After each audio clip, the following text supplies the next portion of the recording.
비평가답게 그분이 하셨던 특히 최근에 있었던 얘기들을 가지고 풀타임으로 그 시간을 쓰려고 했거든요. 본격적으로 이 얘기를 다루기에는 뭐라고 해야 될까요? 다룰 만한 내용이 없을 정도로 약간 실체가 없어요. 너무 허무해가지고 담론이라고 하는 게 말씀 원자에다가 불화자가 두 개가 붙어 있는 게 담자거든요. 그러니까 말에 이렇게 불이 붙으려고 하면은 말과 말이 내용이 있어가지고 이게 부딪힐 수 있어야 되는데 결정적인 얘기를 해야지 대화가 붙는데 우리는 비평가들은 원래 그 책이나 글이나 옛날 같으면 이제 신문이나 잡지나 이런 데에서 내용 있는 얘기를 해가지고 구체적으로 자기 생각을 밝혀야 되는데 밝혀야만 거기에 대해서 뭔가 논박을 하든 찬성을 하든 거기다 보충을 하든 해가지고 그 생각을 한 덩어리로 굴려가지고 다음으로 옮겨갈 거 아니에요. 근데 이 내용이 없는 얘기를 하고 계시더라고 이 유시민 씨가 자세히 분석을 했더니 얘기할 거리가 없어요. 거리가 말로는 떠들지만 실질적으로 자기가 가지고 있는 관심이나 취미 가지고 지식을 전달하는 그런 내용을 쓰지만 우리 사회를 이런 식으로 가야 된다라고 하는 본질적인 핵심적인 내용이 없는 사람이야 봤더니. 그러니까 그거에 대해서 어느 잡지에다가 뭐 기고를 해가지고 지금 한국 사회의 가장 큰 민주주의의 적은 누구냐, 우리가 넘어서야 되는 민주주의 한계는 뭐냐, 제가 그걸 가지고 얘기를 해보겠는데 진짜 내용이 없더라고. 너무 놀랐어요 제가. 그래서 이 내용 없는 것에 사람들이 이렇게 열광하고 있다는 것도 이것도 어떻게 보면 새로운 종교 현상이죠. 제가 이 김어준 겸손교회 얘기하는 것처럼 새로운 종교 현상이에요. 이것도 시민의 정치가 아니라 완전히 군중 정치로 전락하고 있는 그런 것의 한 일면이라는 생각이 좀 많이 들었어요. 그래서 그분의 화법과 왜 그런 식의 화법을 쓰는지, 화법에 담겨 있는 욕망은 뭔지, 이걸 제가 좀 전문 비평가 관점에서 좀 화법 분석을 좀 이따 좀 해드릴게요. 그리고 문재인 TV가 문을 열었는데 생각보다 흥행이 썩 되지 않습니다. 그리고 여러분 문재인 TV에 업데이트 될 때마다 저는 이 탁현민이란 이 새끼가 나쁜 새끼라고 생각이 드는 게 채널을 열었는데 지금 몇 번에 걸쳐가 지금 몇 주 됐단 말이에요. 거기에 댓글이 10,000개, 5,000개 달려 있는데 99.9%가 신랄한 욕설밖에 없어요. 대통령을 욕먹이는 거잖아요. 우리가 지금 계엄하고 윤석열 정부 시작되면서 문재인 대통령에 대한 평가가 굉장히 나빠지긴 했지만 그분 대한민국 대통령이잖아요. 댓글이 10,000개, 20,000개, 아주 적게 잡아도 6,000개, 7,000개씩 그런 욕설이 달리는 댓글만 있는 그런 채널을 유지하면 안 돼요, 여러분. 그건 문재인 대통령을 그 당시에 뽑았던 우리에 대한 모욕이기도 하고 이건 국가 모욕이에요, 여러분. 그런 형태의 반응이 나왔다면은 그 채널은 빨리 문을 닫아야 되거든요. 대통령을 욕바지로 사용하는 거예요. 이런 나쁜 새끼들이 있어 이게? 제가 여러분 채널 하면서 이렇게 욕하는 거 봤어요? 보시면서 그런 생각을 하셔야 돼요. 문재인 대통령이 지금 인기도 없는데 욕 먹으니까 기분 좋아. 이렇게 생각하시면 안 돼요. 그게 엄청나게 모욕적인 일이에요, 그게. 그걸 알면서 그리고 앞으로도 그렇게 될 걸 알면서 계속 그 채널을 유지한다? 왜죠? 왜 그런 채널을 그렇게 유지하는 거죠, 지금? 너무 나쁜 놈들이라니까. 그런 채널에 유시민 씨가 드디어 등장을 했어요. 무슨 얘기를 했는가 봤거든요. 아무 내용도 없어요. 허무개그 같아, 허무개그. 책방 TV를 만들어 놓고서 책 얘기가 없어, 질문이. 그러면서 총리를 그렇게 여러 번 제안받았는데 왜 거절하셨어요? 총리 하셔야 되는 거 아니에요? 자, 이 질문은 표면적으로 보면은 유시민 작가, 유시민이라는 사람을 리스펙하는 것처럼 보이는 질문처럼 보이지만 이 질문의 이면은 뭔지 아세요? 지금 총리가 누구예요? 김민석 총리가 아니라 사실 유시민 총리가 돼야 되는데 김민석을 까고 있는 이 질문이에요, 이 질문이. 정신분석이라고 하는 거는 어떤 환자가 와가지고 자기 어떤 얘기를 해요. 얘기를 하는데 그 질문의 표면과 그 질문의 이면이 다르거든요. 근데 그 질문의 실제의 욕망이 다른 형태로 부과된다라고 하는 걸 보여주는 그런 형태의 어떤 교묘한 합법들이 있어요. 단순한 수사법이 아니에요. 유시민을 띄우기 위해서 이 질문을 하는 게 아니라니까. 크게 보면 어떻게 보면 김어준 빠 문재인 세력이잖아요. 거기에 있는 사람들이 저 자리에 올라가 있어야 되는데 김민석은 그 자리에 있을 사람이 아니야. 유시민하고 비교해보면 한참 떨어지는 사람이야. 그 얘기를 하고 싶어서 그 질문을 하는 거예요. 이런 나쁜 새끼, 아주 교활한 새끼. 그러면서 무슨 질문을 하는지 아세요? 아휴, 이 탁현민이라는 놈 얘기는 그만합시다. 이 유시민 선생님 합법 중에 되게 재밌는 게 뭐냐면은 이 양반 타고나게 말을 잘하는 사람이죠. 타고나게 말을 잘하는 사람인데 타고나게 말을 잘하기 때문에 자신을 설득하는 기술이 되게 뛰어난 사람이에요. 근데 이 사람이 설득하는 기술이 어떤 형태의 화법을 띄고 있냐면 이 사람은 정면으로 뭔가를 얘기하지 않아요. 유시민의 화법에 대해서 이렇게 분석한 사람은 처음 들어보셨을 거예요. 유시민의 화법은 정면으로 얘기하지 않아요. 정면으로 얘기하지 않는 게 뭐냐면 자기의 얘기를 진짜로 전달하려고 할 때 그 얘기가 약간의 의심을 받거나 설득력이 덜하다고 생각하면 이 사람은 100% 이기는 화법을 구사하려고 생각하는 사람이거든요. 근데 100% 이기는 화법을 구사하려고 할 때 이 말이 정말 정정당당하고 도덕성을 가지고 있고 진리의 관점에서 맞는 얘기야. 그러면 그 말을 그냥 할 수 있어요. 저 지금 돌려 가서 얘기하는 거 있나요? 아무것도 없죠. 근데 이 사람은 자기가 전달하려고 하는 실제 그 얘기가 있는데 그 얘기가 캥겨. 그리고 뭔가 거기에 대해서 논리적 논박이 들어올 수 있는 가능성이 있어. 그 자신도 모르지만 내 밑바닥에 있는 어떤 그 내 무의식이 거기에 대해서 뭔가 도덕적으로 멈칫멈칫하게 하는 그런 구린 게 있어. 진짜 욕망이 딴 데 있어. 그래서 그 얘기가 설득되지 않을 거라고 생각을 그 자신의 무의식이 하는 거예요. 거의 무의식적으로. 이거는 계산하지 않고 타고난 말뿐이기 때문에 계산하는 게 아니에요. 그냥 이루어져요, 그게. 그래서 어떤 식으로 얘기를 하냐면 끼워 팔기 화법을 구사해요. 내가 하고 싶은 얘기는 뒤에 있어. 근데 이 얘기를 정당화하려고 하면 이 얘기를 바로 얘기를 하면 설득력이 없어. 그러니까 딴 얘기를 하면서 이 얘기가 사람들에게 100% 먹힐 수 있는 어떤 설득력 있는 얘기를 하면서 이 얘기를 끼워 팔아요. 그 끼워 팔기가 어떤 방식으로 나오는지 아세요? 내가 진짜 하고 싶은 얘기는 누군가를 까고 싶은 거야. 근데 그냥 까면은 안 되겠거든. 왜냐면 거기에 대해서 동의하지 않는 사람이 너무 많은 거야. 그러니까 어떻게 하는지 아세요? 먼저 자기를 비하해요. 나 같은 놈은 뭐 그런 생각을 할 수도 없어. 나 같은 놈은 천한 놈이기 때문에 그런 거 할 수도 없어. 라고 하면서 자기 자신을 비하하고 자기 자신을 폄하하는 방식을 통해서 그것을 듣는 사람들의 청자들의 생각을 개방시켜요. 무장을 해제시켜요. 그러면서 자기 자신을 마치 겸손한 사람인 것처럼 낮춰. 그러고서 저 사람은 자기 자신에 대해서 저렇게 겸손하게까지 얘기를 하네. 사람들에게 호감을 얻어. 저렇게 겸손하게까지 얘기하는 사람이 얘기하는 거라고 하면 믿을만하지. 라고 하면서 뒤에 있는 얘기를 하는데 그 얘기는 가짜가 많아요. 제가 이번에 얼마나 여기에서 이 얘기를 들으면서 열받았는지 아세요? 그 사람이 쓴 책 중에 그런 게 있나 보죠. 정치의 세계에서 어떤 사람이 권력을 잡을 때 성인의 고귀함을 이루기 위해서 짐승의 수모를 견디는 것이 정치다. 이렇게 중국의 어떤 고사에서 인용해가지고 얘기를 탁 합니다. 그러면서 이재명 대통령 보고 뭐라 그러냐면은 얼마나 권력욕이 강했길래 저런 짐승의 수모를 견디고서 또 자기의 뜻을 꺾지 않고 대통령이 저렇게 되는가. 나 같은 놈은 절대로 하지 못해요. 그러면서 성인의 고귀함을 이루기 위해서 저런 짐승의 수모를 겪는 거지. 이재명 대통령 보세요. 얼마나 권력 욕에 가득 차 있으면 저렇게까지 수사를 받고 검찰에 끌려다니고 재판에 불려다니면서도 네. 포기 안 하고 끝까지 하냐. 근데 그런 수모를 다 견딘 거잖아요. 정치라는 게 그런 거예요. 그걸 견딜 용기가 없으면 정치하기 힘들다는 거예요. 저처럼 저 같은 놈은 지 잘난 맛에 사는 놈이라서 그거는 어떤 의지가 있기 때문에 그걸 견디는 거거든요. 저 같은 사람은 내가 뭐 이런 거 하려고 내가 세상에 왔어? 싫어, 안 할래 이렇게 하죠. 근데 그걸 견디고 가잖아요. 그리고 누구하고 싸워요? 내란 세력하고 싸우고 있잖아요. 이 야수들과 싸우는 과정에서 짐승의 비천함을 견뎠고 이 사람이 진짜 하고 싶은 얘기는 성인의 고귀함에 대해서 얘기하고 싶은 게 아니에요. 이재명이 짐승이라는 얘기를 하고 싶은 거거든요. 여러분 이 사람이 노무현 대통령 보고 짐승이라고 하는 얘기 들어본 적 있어요? 문재인 대통령 보고 짐승이라고 하는 얘기하는 거 있어요? 실제 내용을 가지고 이재명 대통령에 대해서 뭔가 얘기를 하는 거는 지금 큰 도덕적 정당성이나 당위를 얻기 어려워요. 컨텐츠를 가지고 그 말의 메시지를 가지고 얘기하기도 하지만 말이 가지고 있는 화법이라고 하는 거는 내 보이스를 통해서 나오는 목소리도 있지만 전체 바디랭귀지를 통해 가지고 언어를 전달하는 거거든요. 그 말을 하는 에너지, 말을 할 때 그 사람이 가지고 있는 어떤 눈빛과 태도, 우리 브루디에는 그런 걸 아비투스라고 했잖아요. 인간이 가지고 있는 어떤 톤앤 매너 같은 게 있단 말이에요. 제가 비평가로서 그냥 얘기하는 거예요. 이 보는 화법에 대해서. 너무 이 화법이 비열하기 때문에 비열한 화법에 대해서 그냥 제가 직설적으로 얘기하는 거예요. 그게 보이니까. 지금 이재명 대통령 보고 어떤 내용을 가지고 그 사람을 가지고 건들 수 있는 그게 있나요? 그게 없으니까 이재명 대통령이라는 사람을 상징적인 방식으로 보이지 않게 스크래치를 내는 거예요. 내용을 가지고 논리적으로 얘기할 수가 없어 지금 이슈민이라는 사람이. 그러니까 성인의 고귀함을 이루기 위해서 짐승의 수모를 견디는 사람이라고. 그러면서 그 사람의 그때 그 얼굴을 한번 보세요. 얼마나 도끼 있게 그 얘기를 하시는지 아세요? 내가 진짜 얘기하고 싶은 건 짐승이야 짐승. 여러분 이재명 대통령이 성남시장하고 경기도지사 하면서도 그 가족이 자기 직업을 바꾸지 않은 거 아시죠? 야쿠르트 장사하던 사람이 야쿠르트 장사를 하고, 왜냐하면 우리 오빠가 시장인데 내가 무슨 직업 바꾸면은 뭐라고 얘기할까봐. 그래가지고 바꾼 것이 환경미화원, 공중화장실, 환경미화원 같은 거 그렇게 직업 바꾼 거예요.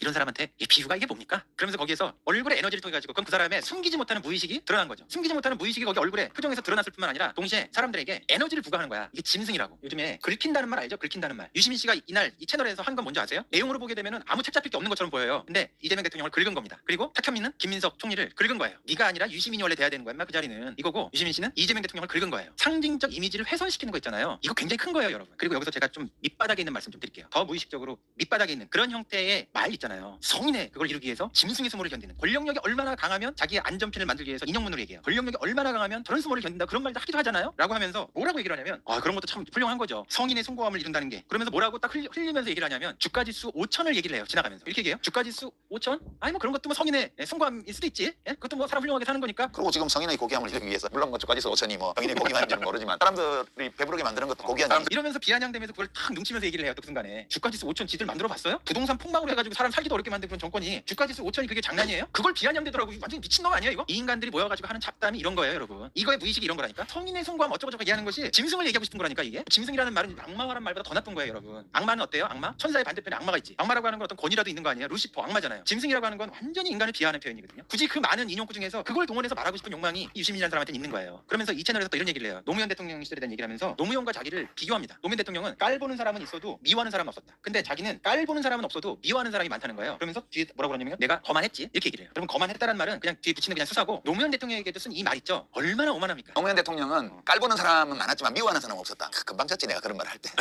한마디로 금방진 놈이었지. 원래 노무현 대통령은 그렇게 깔봐도 되는 사람이 아니었어. 근데 인간들이 그분을 잘못 보고 있다는 얘기를 하기 위해서 내가 그 얘기를 한 거야. 나 같은 놈은 왜 안 깔보냐? 왜 안 깔보냐 하면 소위 말하는 명문대학을 나왔거든. 그거에 딴 거 없어요. 노무현 대통령을 정치인 놈은 왜 깔보냐? 대학 안 나왔다고 깔보는 거 얼마나 터무니없는지를 얘기를 한 거예요 내가. 나같이 싸가지 없는 놈 이런 놈은 자기들 보기에 함부로 깔보지 않죠. 지가 노무현을 깔본 거예요 이게. 그의 정신세계가 무의식이 노무현을 깔보기 때문에 이런 말을 할 수 있는 거라니까요. 저는 시를 분석하는 사람이기 때문에 이런 말들이 왜 튀어나오는지 알 수가 있어요. 뭔가를 인용할 때도 있잖아요. 그 인용이 그냥 나오는 게 아니에요. 꼭 이렇게 표현해야 돼요. 그의 의식 속에 이런 의식이 있기 때문에 지가 노무현을 깔본 거라니까요. 이게 노무현하고 이재명 공통점이 뭐예요? 이게 악마도 아니고 짐승이 된 거예요. 학벌이 없잖아요. 이런 개새끼들이 완전히. 이게 민주주의자들이 이게. 그러면서 마치 실드 치듯이 노무현이 무시당하고 깔봄 당한 것은 학벌이 없어서 그랬다. 너의 무의식에 그게 있는 거야 그게. 이런 단어를 설득할 수가 없어요. 제가 비밀을 하나 알려드릴게요. 왜 유시민 씨의 언사에서 이렇게 독설과 같은 독한 말이 나오는지 아세요? 어떤 사람에 대해서 그 얘기를 하더라도 이렇게 말이 선택할 수 있는 단어에 한계가 있거든요. 근데 이런 형태의 독설이 나온다라고 하는 거는 우리는 이런 말들을 선택을 할 수가 없는 사람들이에요. 대통령이었잖아요 둘 다. 그러면서 이런 말을 할 때 이 사람의 톤앤 매너가 우리가 리비도라고 하죠. 얼굴이 붉어지면서 눈동자가 변하면서 거기에 대해서 그 아주 강력한 포인트로 얘기를 하거든요. 그게 무의식이 거기 들어있기 때문에 그런 건데 이런 형태의 유시민 씨의 독설은 뭘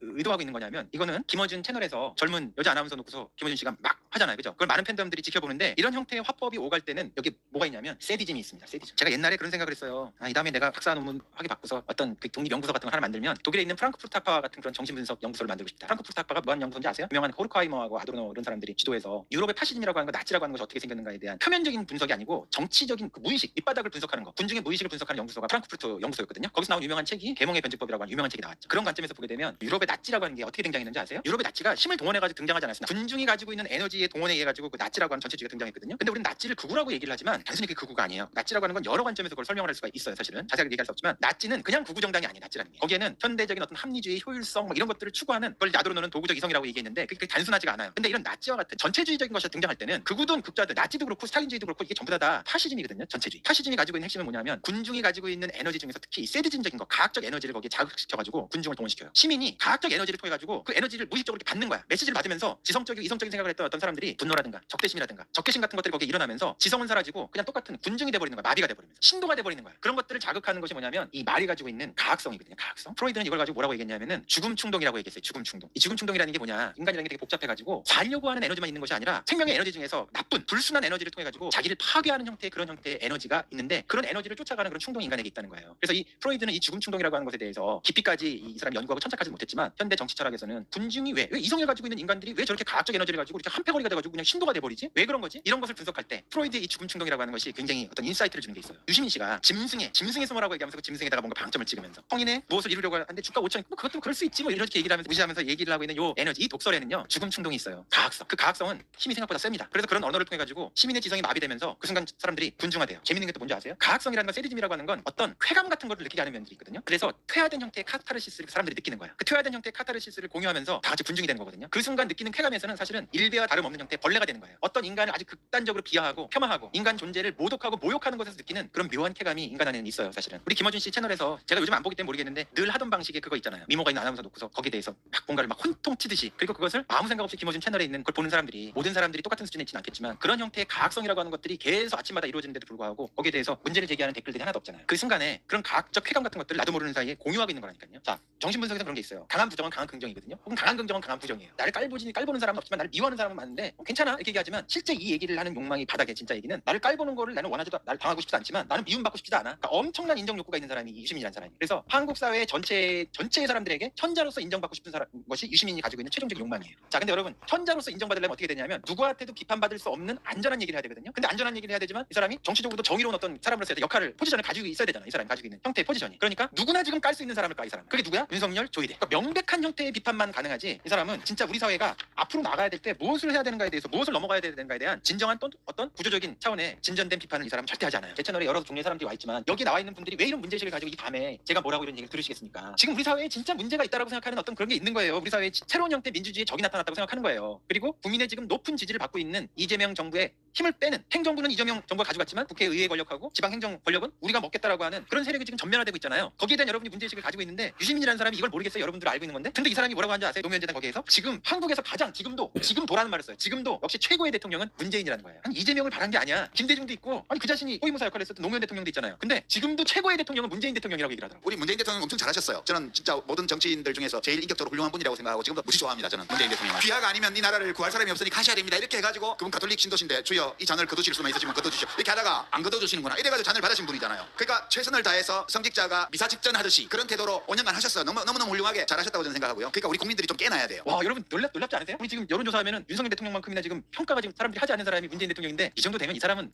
끝난 거죠. 이걸 통해서 이 사람이 가지고 있는 최대의 그 욕망은 뭐냐면은 유시민 씨가 권력에 자기가 공직을 받는 방식으로 전면에 나서진 않을 거라고 봐요. 왜냐하면 이 사람은 되게 영악한 사람이기 때문에 자기의 시대가 끝난 걸 알거든요. 알고 있기 때문에 말은 이렇게 얘기하지만 문파 이 세력이 쉽지 않을 거라고 알아요. 이 사람은 절대 리스크가 있는 일을 하지 않는 사람이에요. 100% 안전한 일. 이 사람 맨날 고사 응용하잖아요. 고사 중에 제일 유명한 고사 중에 그런 거 있잖아요. 전투에 대해서 지피지기면 백전백승이고 싸워서 이기는 것도 중요하지만 싸우지 않고 이기는 것이 더 중요하다. 싸우지 않고 이기는 걸 이 사람이 아는 사람이거든요. 그렇기 때문에 자기가 100% 이기지 않을 싸움은 절대로 나서지 않아요. 이 사람은 공직에 절대 나서지 않습니다. 저자로서 충분히 지금 배부르고 부자인 사람이에요. 유시민이라는 사람이 가지고 있는 최종적인 욕망이 뭔지 아세요? 이 사람은 국민적 현자가 되는 것이 이 사람의 최종적 욕망이에요. 현자 좋죠. 현자가 필요하죠. 근데 이게 도울 같은 현자가 아니에요, 여러분. 안타깝게도. 특수성에 갇히고 특권에 갇히고. 그래서 이 특수성과 특권에 갇힌 이 세력이 새로운 시대로 우리 사회를 나가게 하는데 지금 장애가 되는 것 같다. 현자가 되어서 적절한 방식으로 정치에 개입하는 거죠. 마지막으로 오늘 말씀드리겠습니다. 정치를 보는 여러분 큰 눈 중에 하나가 그런 거예요. 한국이 지금 유튜버들이라든가 이런 시사 토론 같은 게 이루어지는 것을 보게 되면은 실질적으로 이루어지는 권력 구조의 관계의 다툼에 대해서만 이렇게 보거든요. 그러니까 어떤 공직을 어떻게 하고 누가 뭐 사법부를 어떻게 이런 것만 생각을 하는데 정치라고 하는 건 그것보다 훨씬 전면적인 방식으로 포괄적으로 이루어집니다. 내가 공직에 참여하지 않아도 조그만 유튜브 채널을 하나 여는 방식으로 책방을 하나 여는 방식으로 그리고 어디에도 개입하지 않는 그런 점잖은 형태의 모습을 가지고 있는 포즈를 통해서도 얼마든지 사회를 좌지우지할 수 있어요. 지금 다양한 방식으로 사회를 거꾸로 돌리려고 하는 그런 일들이 지금 전면화되고 있는 거고요. 국민의힘 그 얘기하시는 분들은 얘기하시는 분들이고 사법부 그 얘기하시는 분들은 얘기하시는 분들이고 그러나 이런 얘기를 하는 사람도 있어야 돼요. 여러분 집이 뭔가 문제가 있어서 무너진 거예요. 문제가 있어서 무너지면 그 집을 똑같이 져야 돼요. 똑같이 집 짓자고 하는 게 지금 문재인 정부에 의해 가지고 지금 집이 무너졌단 말이에요. 근데 그게 니들이 사는 집이 아니잖아요. 국민들이 사는 집이잖아요. 새로운 집 짓기를 해야 되는데 옛날하고 똑같이 집 짓자는 거예요. 거기 들어서 가지고 주인 노릇했던 사람들이 똑같이 호스트 노릇하고 국민이 이걸 용납합니까? 과한 말들이 있었습니다. 용서하시고. 그러나 이제는 좀 다른 프레임으로 이런 것들을 분석하는 사람들이 등장했고 또 등장할 거라고 생각하거든요. 그래서 그렇게 호락호락하지 않을 겁니다. 사실. 고맙습니다.